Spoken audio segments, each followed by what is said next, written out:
Je vais te montrer comment en 2 minutes, on débute avec le Legend 2, un appareil très simple à utiliser.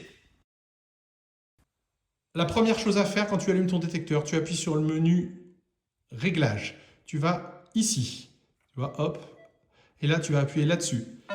Il va détecter toutes les fréquences qui peuvent lui poser problème, ligne haute tension, autre détecteur, et il va se caler. Donc là, c'est bon, tu es prêt maintenant à aller régler ton appareil. Allez, je te la fais rapide. Pour régler ton appareil, tu appuies sur menu rapide. Tu as 6 réglages les plus utilisés. Ça tombe bien, tu ne vas te servir que des 3 premiers. Le premier, c'est la puissance. La puissance, tu es là, tu la règles comme ça. Quand tu l'allumes, il se met à 25. Sauf qu'à 25, vu qu'on est à l'intérieur, il est légèrement instable. Ici, pour notre démo, on va se mettre à 15. Mais toi, tu peux te mettre sans problème à 25 sur le terrain. Deuxième mode, c'est la fréquence. Donc, c'est un appareil multifréquence. Il faut rester toujours en mode M1, M2 ou M3, le mode M1.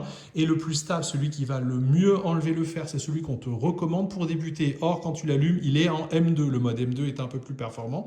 Mais vu qu'il envoie des fréquences légèrement plus élevées, eh bien, il se peut que ton appareil, parfois, fasse des faux signaux. Donc, si tu débutes, on ne te le recommande pas. Si tu détectes dans un champ sur un terrain qui est gorgé d'eau, on te recommande le mode M3 qui est pour les terrains très, très humides. Mais si tu débutes, tu te mets en mode M1.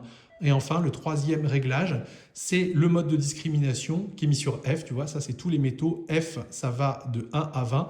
Et c'est le fer. Donc, regarde, on prend un objet en fer. Et là, le fer, il sonne que d'un côté du balayage. Or, si tu prends une pièce en argent ou du cuivre ou ce que tu veux, il n'y a pas de problème. Si jamais tu as des problèmes d'audition ou que tu arrives mal à identifier les ferreux, regarde ce que tu peux faire. Tu vas te mettre en mode G. Le mode G enlève un petit peu les ferreux seulement, mais écoute, ton ferreux va sonner maintenant en grave. Et ta bonne cible va sonner en aigu. Donc une fois que tu as fait ça, tu appuies là, c'est terminé, ton appareil est prêt à détecter et tu y vas. Objet non ferreux, ça va de ce côté. Objet ferreux. C'est cette fois, c'est là que ça s'allume. Pour localiser exactement la cible, tu restes appuyé là. C'est le pinpoint. Et ça t'indique où est exactement la cible par rapport au centre du disque. Ouais, là, on est dessus. Donc voilà tout ce qu'il y avait à savoir sur le Legend 2. C'est un appareil avec d'énormes possibilités, mais qui est très simple à utiliser, même pour un débutant.